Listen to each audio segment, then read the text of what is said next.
Hey family, how are you? So we are finally back in New York City, and I was actually homesick. Hey family, before we begin this video, I just want to introduce you guys to Dossier's new layering perfume.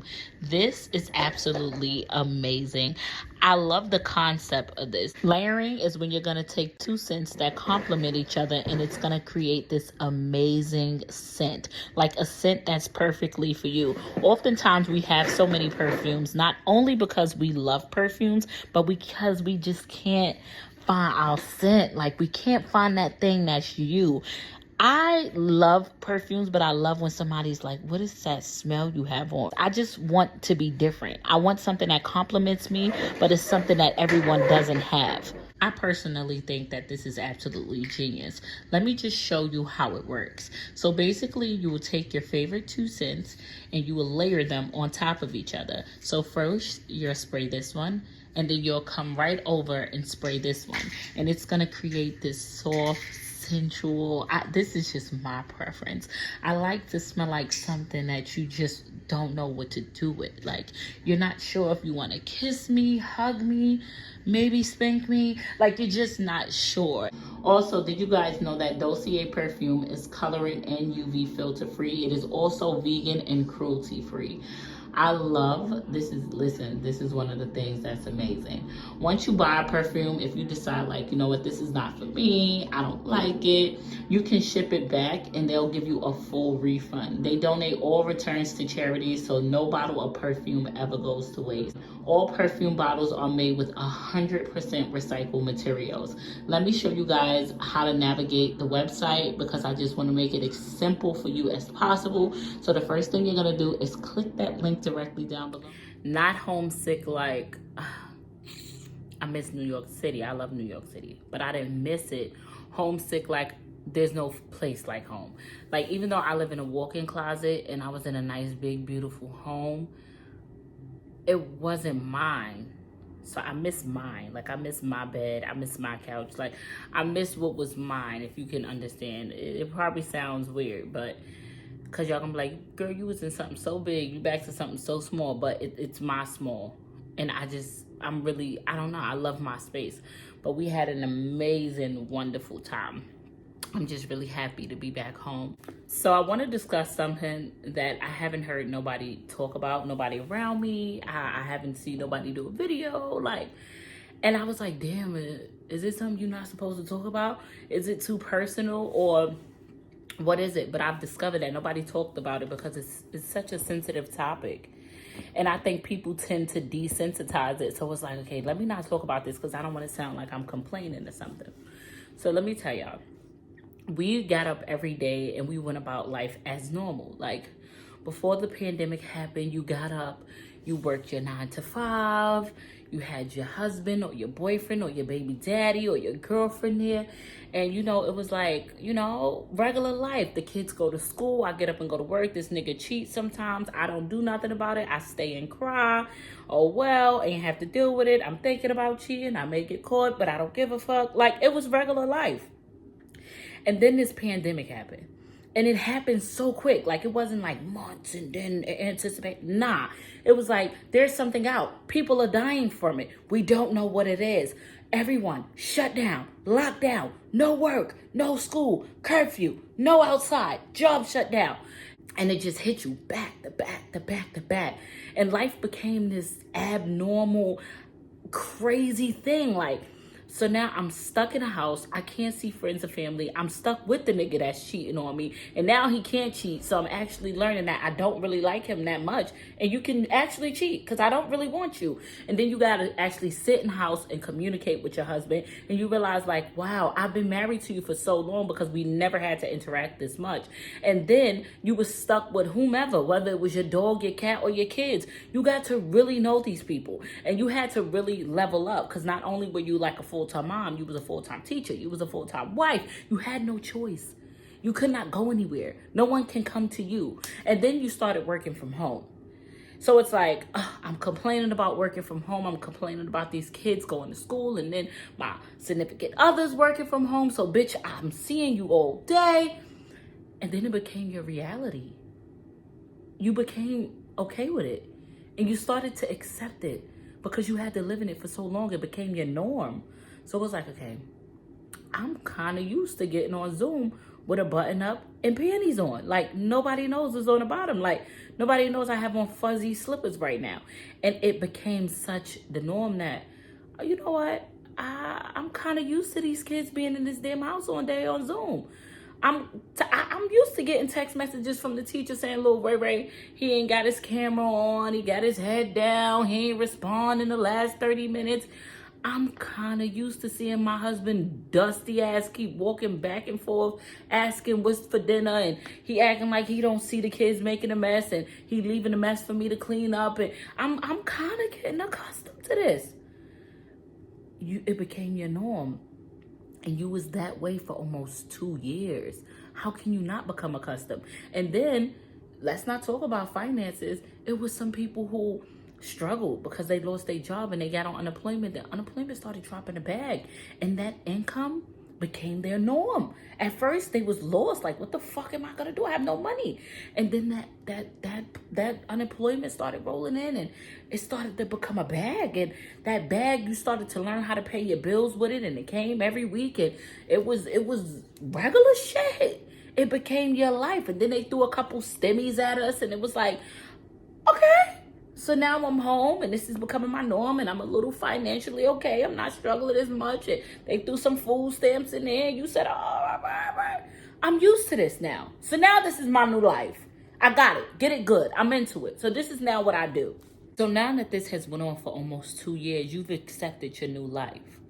So now you done plan things out accordingly. Me and my significant other work from home. We have schedules that work for us. The kids is in the room on Zoom. He walk around so much, I think I kind of like them. We've either rebuilt our relationship, or we discovered that we no longer need to be together. Like, this has become your reality now.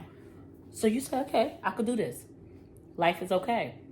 So now that this has become your reality, they pop up almost 2 years later and say, hey, let's get back to real life now. And you're like, wait, what? What do you mean? This is my real life. Oh, no, it's not. We're cutting unemployment, so figure it out with your job. And it's like, but I don't have a babysitter anymore because my kid was on Zoom, or there was no need for me to have a babysitter because my baby was home because I was working from home. Figure it out. And then it was like, guess what? These kids are going back to school.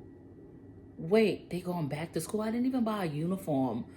I was actually content now with them being on Zoom. I didn't have to take them to a bus stop. I didn't have to pack their lunch. Like, this has became my reality now. Oh, yeah, and by the way, everybody's going back to work. And it's like, already? So quick, so fast. I just got to learn my husband or my boyfriend or my girlfriend. Like, we actually just started communicating. I think we're on the same page, and we're starting to enjoy spending so much time with each other. There was people who worked all the time, had to do doubles just to make ends meet. Your nigga was cheating all the time. He couldn't. But you gonna come back with COVID? Nigga, I'm gonna know you did something. So it's like I've conformed to this reality, and you are now telling me, oh no, this wasn't your true reality. Jump back into life. And now it's heartbreaking, kind of like, damn, I actually want my kids home. And you didn't have a choice. No one had a choice. You had to jump back into this reality because this was really your real reality, but because it was altered so much, you forgot. So it's like, okay, damn, this sucks. Like, I miss spending time with you, and I miss seeing the kids so much. Like, I miss so much. I don't even miss seeing my coworkers. Now I gotta see y'all again. Like, there was so much that we got accustomed to, and now it just changed again.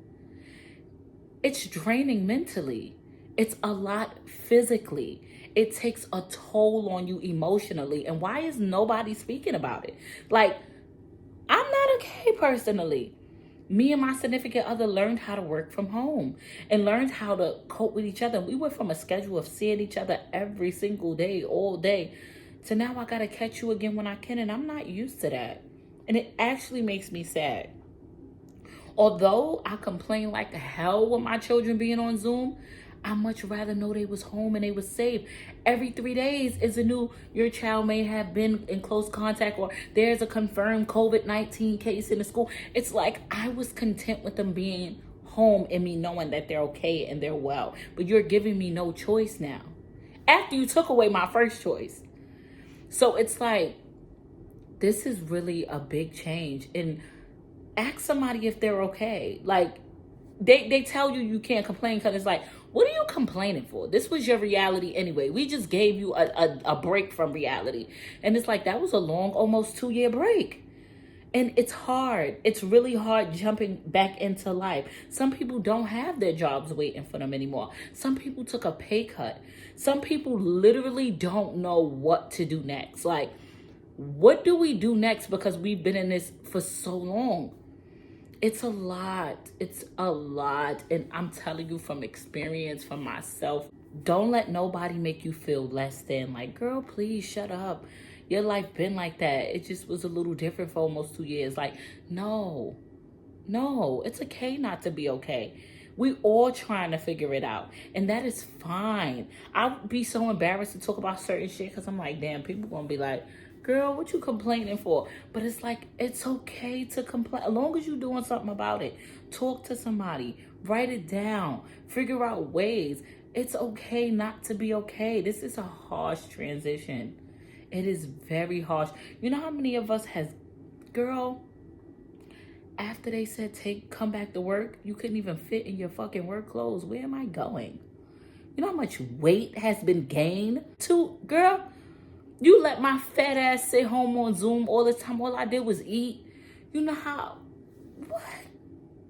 It's just a lot has changed. And girl, you are not alone. If you are going through change, matter of fact, if you feel comfortable enough to share, leave in the comment section down below one thing that has changed.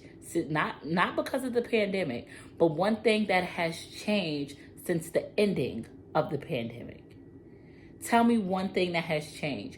Even if it's like, oh, I'm used to the kids being home on Zoom, and then now I got to make sure they all up to the bus stop. Like, anything that has changed and you feel it was tough on you. Like, nah, I wish it could go back to that. Because, baby, that stimmy came through. They was hitting you off with that. Listen, this is the last month for that. You know, the 15th hit different. This is the last month for that child tax credit. It's my money and I need it now. Can you extend it? I love you. I appreciate you. Let's get into this beef stew and we out of here. So for dinner tonight, I'm cooking beef stew right now. I'm browning the beef. The beef, not with a TH. I'm browning the beef. I'm tired. I don't know why these kids ask me for beef stew this late at night. Like, this don't take 80 hours to cook. But I'm gonna brown it, and once it's browned to my liking, I started chopping some onions. I'm gonna add onions, garlic, celery. The kids don't like peas. I'm gonna add some carrots. You know, I'll take you through it. We'll see it. So my beef stew, I'm about to add the onions, some garlic, and I'm gonna add some beef broth, and I'm gonna let this cook for 18,000 hours because that's how long it takes beef stew to get done.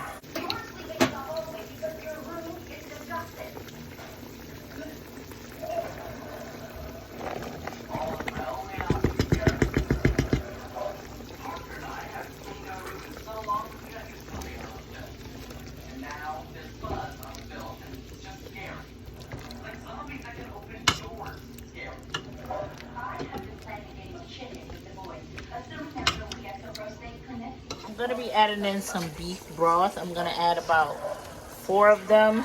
And I'm going to put this lid on. And I'm going to tell you how long it cooks for. I added carrots, celery, and potatoes. And this has been cooking for exactly 2 hours. It's about done for me. What I do is I remove a little bit of the juice out of it. And I put it in a pot. I put it in a bowl, and I put some flour in it. Mix it in real good. Make sure all the flour is dissolved. Pour it in there, and it thickens up the gravy. See? Now this is how I like it.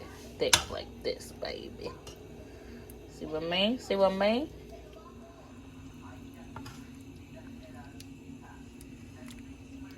Dishes being washed tonight, baby.